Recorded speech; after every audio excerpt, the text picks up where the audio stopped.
नमस्कार सभी दोस्तों को। जितना भी ये जो प्रैक्टिस करता है आर्टिकल 100 सीट वैकेंसी, सीट खाली होने पर क्या होता है, सीट खाली होती है तो लोकसभा के जो सांसद होते हैं वो चुनाव लड़ सकते हैं। किसी भी पार्टी को चुनाव लड़ने का अधिकार है। दो सदन, लोकसभा और राज्यसभा, अगर वो दोनों सदन में जीतता है तो उसको एक सीट खाली छोड़नी पड़ेगी।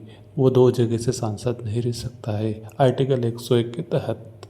ये आपको याद रखना पड़ेगा। आर्टिकल 102 देख लीजिए, डिस्क्वालिफिकेशंस क्या होता है। डिस्क्वालिफिकेशन में अयोग्य घोषित होता है, जैसे उसके ऊपर कई सारे मुकदमे दर्ज है, जैसे कि मारपीट है, हत्या करना है ना, केस लगना है ना, कोई भी केस लगता है तो है ना, भ्रष्टाचार है तो उसको उस सांसद को अयोग्य घोषित कर दिया जाएगा। आर्टिकल 103 डिसीजन ऑन डिस्क्वालिफिकेशन, अयोग्यता पर आखिरी निर्णय जो होगा वो प्रेसिडेंट यानी राष्ट्रपति लेगा।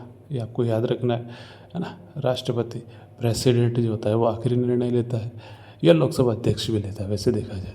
पेनल्टी, जुर्माना लगने पर आपको भारी भरकम भरना पड़ेगा लापरवाही के कारण।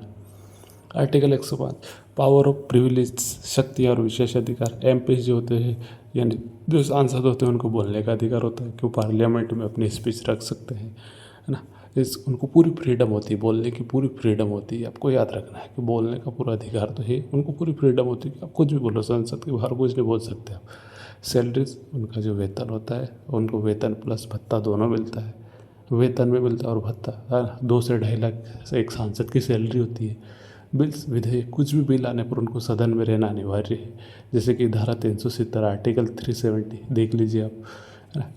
ये तभी पास होगा जब उसके पास किसी सरकार के पास पूर्ण बहुमत हो। जॉइंट सीटिंग, आर्टिकल 108, इसमें लोकसभा और राज्यसभा की संयुक्त बैठक होती है, ये आपको याद रखना है। आर्टिकल 109 देख लीजिए, आर्टिकल 109 मनी बिल इंपॉर्टेंट, मुद्रा विधेयक महत्वपूर्ण। आर्टिकल 110 मनी बिल डेफिनेशन, मुद्रा विधेयक की परिभाषा। ये लोकसभा और राज्यसभा से कुछ इंपॉर्टेंट आर्टिकल से मिलते हैं नेक्स्ट क्लास में। तब तक के लिए सभी को थैंक्स।